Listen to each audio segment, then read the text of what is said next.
We finally completed our move. Buying a house is surprisingly bothersome and challenging. Keith and I finally purchased the high-rise condo we've been dreaming of. We used the weekend to move with the help of a moving company. Now we can take our time to unpack without any issues. Living in the high-rise condo of my dreams, I was elated.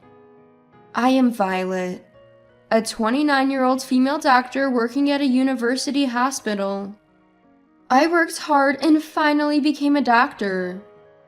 Perhaps because I spent my student years studying so hard, I rarely had time to play and didn't have many opportunities to meet men. I met my husband Keith 3 years ago, by chance when I went out to eat with a friend. Keith turned out to be a college classmate of my friend, and we ended up sharing a meal together. We quickly grew close, and before long we started dating. Actually, Keith was my first love. Keith works for a major trading company, and despite his youth, he held a manager's position. He was the type to escort me properly, just what I had always wanted. Then we decided to get married, and I was content with a family life that seemed like a picture of happiness.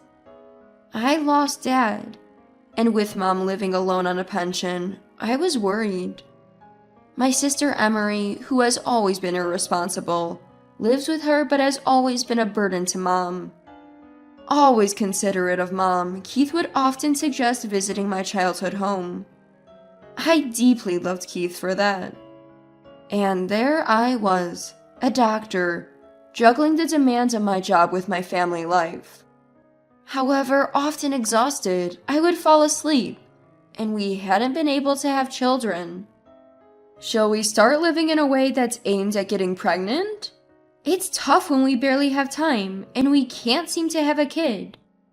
What? Living aimed at getting pregnant? Don't overthink it. It's not about just going for it without a plan. We need to time things properly to increase the chances. Yeah. I know that, but... Is there something you're unhappy with? It's not that. I just feel like it's becoming a duty, and I don't like that. You know, I didn't get married just to have children. Yeah, that's true. Then let's not do it. I don't want to do anything that makes you unhappy, so let's just keep it natural. We'll go at our own pace. Keith said this and kindly understood my feelings. Since we had difficulty having children, we spent our time traveling together, shopping, dining out on weekends, and occasionally enjoying afternoon tea, living a free life. During this time, I was contemplating buying a house. After all, I wanted to purchase the high-rise condo of my dreams. We had been saving for a down payment, so I discussed it with Keith. We took our time talking about it, visited the showroom, and finally decided to buy it. And while we were enjoying our fulfilling life in the high-rise condo, I got a message from Emery saying she was coming to visit. She said she had something to talk about. I found myself getting excited. Perhaps Emery was going to announce her marriage? Could it be? Are you here to announce your marriage, Emery? What? You knew? I knew it. I just had this feeling it was definitely that. Congratulations, that's wonderful. Thanks. So, who's the lucky person? When's the wedding? I'm so excited. I've always wanted you to find happiness too. Don't keep me in suspense, tell me more. I got carried away in my excitement. I hadn't imagined that Emery was getting married, and I was overjoyed. Little did I know that tragedy was waiting just around the corner. Then Keith joined the conversation. Why is Violet so over the moon? Seriously, you're getting too excited about someone else's life. It's stupid. You have no idea. What? I'm pregnant! There are complications, but I'm planning to keep the baby. Right, Keith? The parents haven't said anything, but they must be eager to see their grandchild's face soon. When you get married isn't the first step to have children. I wonder how you feel, being newlyweds for years without any kids. Now I can relax. A child is a treasure. Let's go and break the news to my parents. What? What do you mean? What are you saying? This is a joke, right? The reason you guys came to the house every week was for Keith to see me. I was so looking forward to the weekends. We were worried about Mom. That's why we were going, right? That was just a pretext.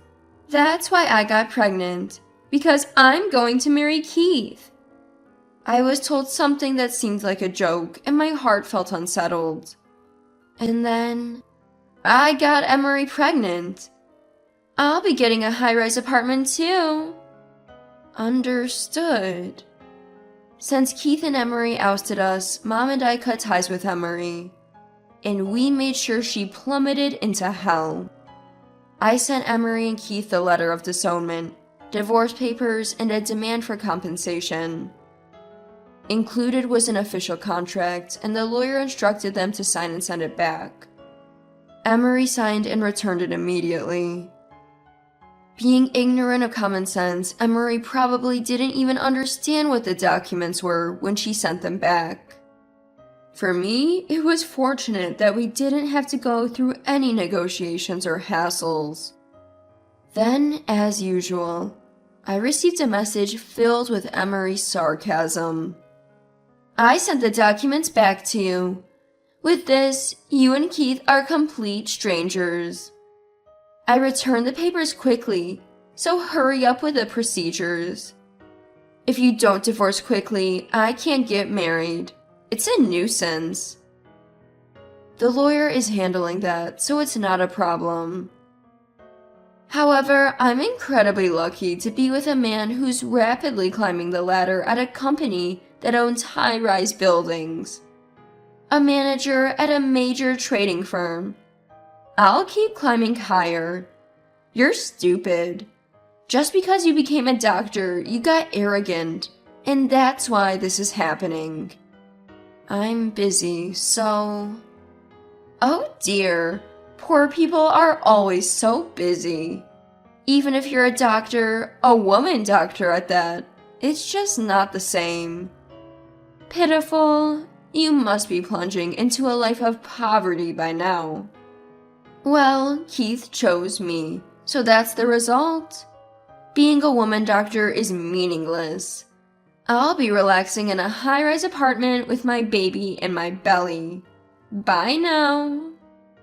Sure enough, Emery seemed to have no understanding of the contents of the documents I had sent. I just wanted the divorce to happen quickly. Emery was just overly excited.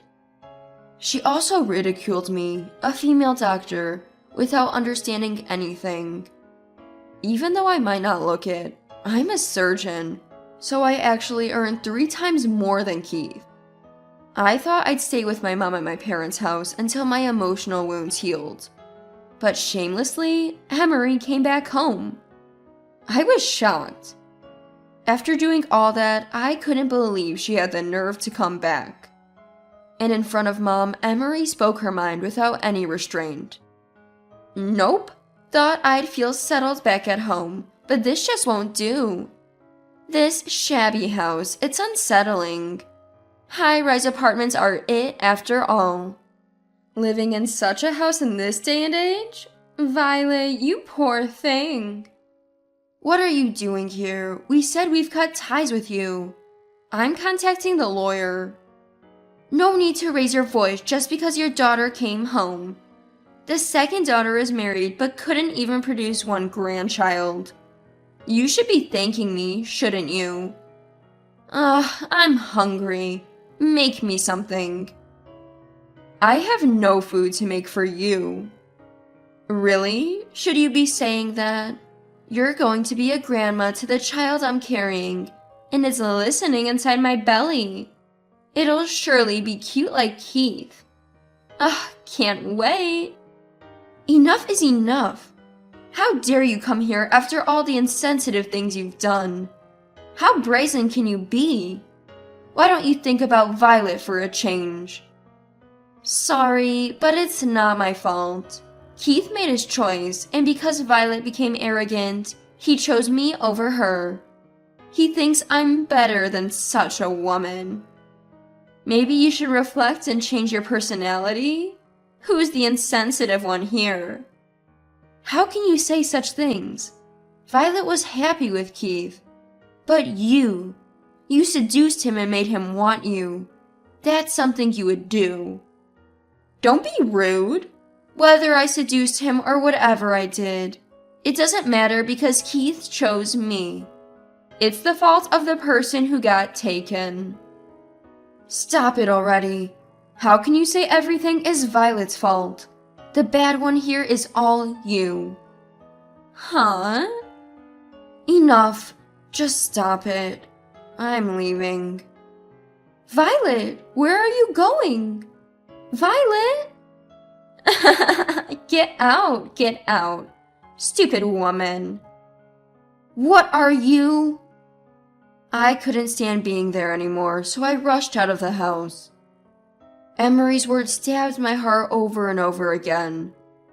I hadn't even sorted out my feelings, and she kept contacting me every day. I had reached my limit, and then she had the nerve to show up at my parents' house and say whatever she wanted.